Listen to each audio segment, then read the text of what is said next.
Hello दोस्तों, आप लोग कैसे हैं। आशा करता हूं कि आप लोग अच्छे और स्वस्थ होंगे। आज सनी सर फिर एक नए टॉपिक के साथ आज का टॉपिक बतलाने जा रहे हैं। दो चर वाले रैखिक समीकरण युग्म प्रश्नावली 3.4 के प्रश्न संख्या 1 की एक बतलाएंगे। आप लोग सोच रहे हैं कि सर प्रश्नावली 3.3 कहाँ गया, 2 कहाँ गया, 1 कहाँ गया। तो इससे पहले वाले वीडियो में हम बतला चुके हैं। अगर आप लोग उस वीडियो को नहीं देखे हैं तो इस वीडियो के डिस्क्रिप्शन में लिख देंगे, एक बार जुड़ जाकर उस वीडियो को देख लीजिएगा। एक और आवश्यक सूचना बतला देते हैं कि कक्षा 10 गणित वास्तविक संख्या से लेकर प्रायिकता तक खत्म करेंगे, वो भी 3 महीना में। तो अभी तक हम वास्तविक संख्या खत्म कर दिए, बहुपद खत्म कर दिए, दो चर वाले रैखिक समीकरण युग्म के प्रश्नावली 3.4 के प्रश्न संख्या 1 के 1 में आ गए। आप जो इस प्रश्न को देख रहे हैं, बिहार बोर्ड इस पर ऐसा प्रश्न को 2 नंबर में बार बार पूछ रहा है। आप क्वेश्चन बैंक उठा के 2011 से लेकर 2024 तक देख सकते हैं। तो सबसे पहले इस प्रश्न को पढ़ते हैं। बोल रहा है कि निम्न समीकरणों के युग्म को विलोपन विधि तथा प्रतिस्थापन विधि से हल कीजिए, कौन सी विधि अधिक उपयुक्त है। मतलब आपको कौन सा विधि मतलब आपको अच्छा लगता है, विलोपन विधि अच्छा लगता है या प्रतिस्थापन विधि। तो सबसे पहले विलोपन विधि से निकालते हैं। निकालने से पहले लिख देना है, विलोपन विधि से निकाल रहे हैं तो लिख दीजिए विलोपन विधि से। देखिए तो समीकरण कितना है, तो x प्लस वाई बराबर 5 है समीकरण 1, और समीकरण दूसरा है 2x माइनस 3y बराबर 4 है समीकरण 2। अब क्या करना है, विलोपन विधि में x या y को मान को पहले काटना होगा। अगर हम यहाँ पे y को मान काटते हैं तो नीचे में देखिए 3y है, लेकिन ऊपर में सिर्फ y है। अगर आपको ऐसा मतलब प्रश्न आवे तो सबसे पहले क्या कीजिएगा, इस 3 को ऊपर से गुना कर दीजिए, और इसमें इसका आगे कुछ नहीं तो 1 रहता है, और 1 को नीचे में गुना कर दीजिए। देखिए मान बराबर हो जाएगा, 3 गुना x करेंगे तो 3x प्लस 3 गुने y करेंगे तो 3y बराबर 15 हो जाएगा। अब देखिए 1 से गुना 3 में गुना होगा तो उतना ही लिखाएगा, 2x माइनस 3y बराबर 4। अब देखिए y का मान कट रहा है क्योंकि प्लस में ही माइनस में है, तो इस कहानी खत्म। 3 और 2 कितना हो गया 5x, अब 15×4 19, इसलिए x बराबर क्या हो जाएगा 19/5। ये x का मान आया 19/5। तो जब x का मान 19/5 आया तो इस समीकरण 1 में भी रख सकते हैं, इसका मान x का मान, या समीकरण आप 2 में भी रख सकते हैं। तो समीकरण 1 में रखते हैं। समीकरण 1 में x का मान रखने पर देखिए तो कितना है, 1x प्लस वाई बराबर 5 है। तो देखिए जहाँ पे x रहेगा वहाँ पे लिखा जाएगा 19/5, तो यहाँ पे 19/5 प्लस वाई, इसके नीचे कुछ नहीं तो 1 बराबर 5। देखिए 5 1 कैसे लेंगे तो 5 से भगा देंगे 5 में तो 1, 19 गुना 1 करेंगे तो 19, प्लस 1 से भगा देंगे 5 में तो 5 बार 5 गुने वाई तो 5y बराबर 5, इसके नीचे कुछ नहीं तो 1, तिरछी गुना कर दीजिए, क्या जाएगा 19 प्लस 5y, क्योंकि 1 से गुनाएगा तो उतना ही लिखा जाएगा, 5 5 25।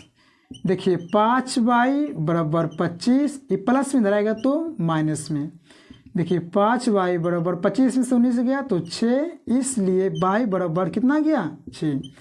अब विलोपन विधि से निकालें तो x बराबर आया 19/5, अब y बराबर आया कितना आया 6 बटे कितना हो गया 5, 6/5 होगा, क्योंकि इसलिए y बराबर हो जाएगा 6, ये बटा में चलेगा 5 तो 6/5। अब प्रतिस्थापन विधि से भी निकालेंगे तो x का मान 19/5 आना चाहिए और y का मान 6/5 आना चाहिए। तो अब निकालते हैं प्रतिस्थापन विधि से। लिख दीजिए प्रतिस्थापन विधि से। वीडियो थोड़ा सा लंबा हो सकता है, इसलिए वीडियो में बने हुए रहिए, इसलिए आप अच्छे से समझ पाएंगे। तो इसमें देखिए समीकरण 1 कितना था, तो 1 था x प्लस वाई बराबर 5 था समीकरण 1, और समीकरण दूसरा था 2x माइनस 3y बराबर कितना 4, इस समीकरण 2 हो गया। प्रतिस्थापन विधि को निकालने के लिए सबसे पहले आपको 1 या 2 से पहले x का मान निकालना होगा। तो हम चलते हैं समीकरण 1 से। समीकरण 1 से देखिए कितना है, x + y बराबर 5। अगर आप यहाँ x का मान निकाल सकते हैं या y का मान निकाल सकते हैं, तो हम x का मान निकालते हैं। तो इसलिए x बराबर हो जाएगा 5, प्लस में y इधर आएगा तो माइनस में y हो जाएगा। समीकरण 3 हो जाएगा, क्योंकि 1 2 तो निकला हुआ था, तो समीकरण तीसरा। अगर आप 1 से निकाल रहे हैं तो ये x का मान समीकरण 2 में रखना होगा। अगर हम 2 से निकालते हैं तो ये x का मान समीकरण 1 में रखना होता है, लेकिन हम x 1 से निकाले तो x का मान समीकरण 2 में रखेंगे।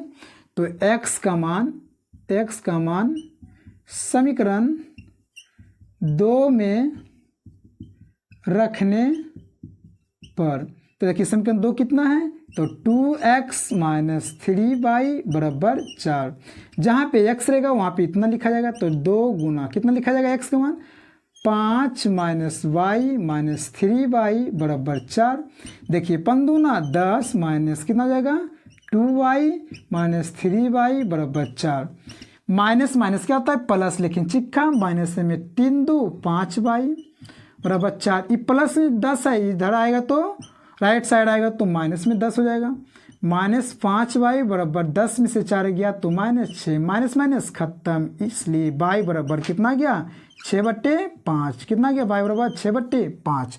अब क्या करना है, y का मान समीकरण 3 में रख देना है। y का मान समीकरण 3 में, तो देखिए y का मान समीकरण 3 में रखने पर, समीकरण 3 में रखने पर, तो समीकरण 3 कितना है, तो देखिए 3 है आपका x बराबर 5 - y है, तो अब यहाँ पे रख दीजिए।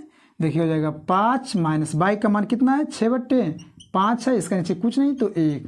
5 1 का से लेंगे 5, 1 से भाग देंगे 5 बार में तो 5, 5 गुना 5 करेंगे तो 25, -5 से 5 खत्म, 1 तो 6 गुना 1 करेंगे तो 6। 25 में से 6 गया तो कितना हो गया, 19/5। तो x का मान आया 19/5।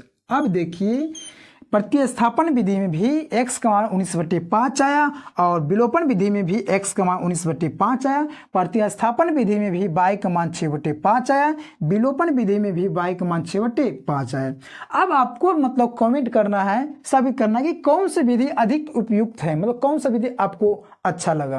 अगर आपको ये वीडियो पसंद आया तो इस चैनल को सब्सक्राइब कीजिए, इस वीडियो को उन दोस्तों को पास शेयर कीजिए जो कक्षा 9 से 10वीं में गए हैं, उनके पास जरूर इस वीडियो को शेयर कीजिए और छोटा भाई को दिल से सपोर्ट कीजिए। मिलते हैं नेक्स्ट वीडियो में। जय हिंद, जय भारत, वंदे मातरम।